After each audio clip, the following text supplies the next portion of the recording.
ગુજરાત એટીએસે કચ્છ બોર્ડરથી જાસૂસીની શંકામાં મલ્ટીપર્પઝ હેલ્થ વર્કર સદેવસિંહ ગોયલની ધરપકડ કરી છે।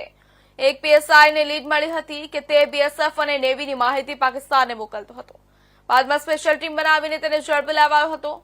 આદિતિ ભારદ્વાજે બીએસએફને નેવીના અંડર કન્સ્ટ્રક્શનની માહિતી માંગી હતી। આદિતિ ભારદ્વાજ નામની છોકરી આરોપી સદેવસિંહ ગોયલના સંપર્કમાં આવી હતી।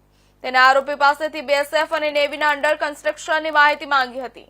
આરોપીની પાકિસ્તાન પીઆઈઓ આદિતિ ભારદ્વાજ સાથે વાત થતી હતી। આરોપીને 40,000 રોકડ પણ અપાયા હતા। કચ્છની દયાપર ચોકડી ખાતે સદેવસિંહ ગોયલે પૈસા મેળવ્યા હતા। આરોપીના ફોનને એફએસએલમાં મોકલાયો છે। તેની પાકિસ્તાન પીઆઈઓ આદિતિ ભારદ્વાજ સાથે પાકિસ્તાનમાં વાત થતી હતી। આરોપીએ ડિલીટ મારેલા વિડીયો પરત મેળવવા પ્રયાસ જૂન જુલાઈ 2023થી આરોપી પાકિસ્તાની એજન્ટના સંપર્કમાં આવ્યો હતો।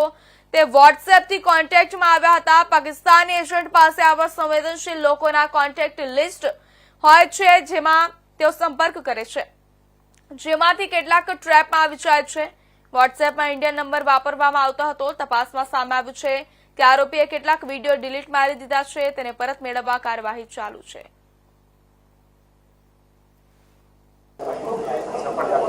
હું ગુજરાત એટીએસ ને સર્વપ્રથમ અભિનંદન આપવા માંગુ છું।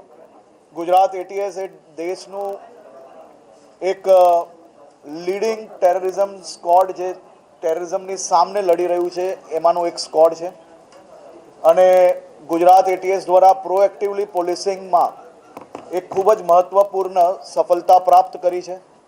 ગુજરાત પોલીસ દ્વારા કચ્છ જિલ્લામાંથી એક પાકિસ્તાની જાસૂસને પકડવામાં આવ્યા છે। ખાસ કરીને આ કચ્છના નાગરિક છે। કચ્છના આ નાગરિક દ્વારા પાકિસ્તાનની એક મહિલા જોડે ક્યાંક ને ક્યાંક હની ટ્રેપમાં ફસાયા હોય એવી પ્રાથમિક જાણકારી હમણાં પ્રાપ્ત થઈ છે।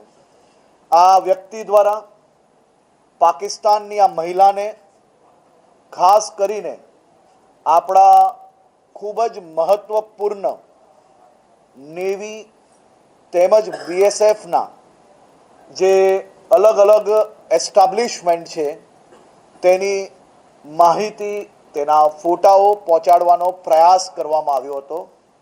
આ વ્યક્તિ દ્વારા પોતાના નામે ભારતમાં સિમ કાર્ડ ખરીદવામાં આવ્યું, જેનું વોટ્સએપનું એક્સેસ એ પાકિસ્તાની મહિલાને આપ્યું હતું। તેમજ જે પ્રાથમિક પુરાવા પ્રાપ્ત થયા છે તેમાં પાકિસ્તાની મહિલા દ્વારા આ વ્યક્તિને રૂપિયા બી મોકલવામાં આવ્યા છે। આને સંપૂર્ણ તહેકીકાત ચાલી રહી છે। આ જાસૂસને સંપૂર્ણ રીતે કડકમાં કડક કાર્યવાહી અને બીજી ડિટેલ્ડ માહિતીઓ એટીએસ દ્વારા પ્રાપ્ત થઈ રહી છે। વધુ માહિતી એટીએસ દ્વારા આપ સૌને આપવામાં આવશે।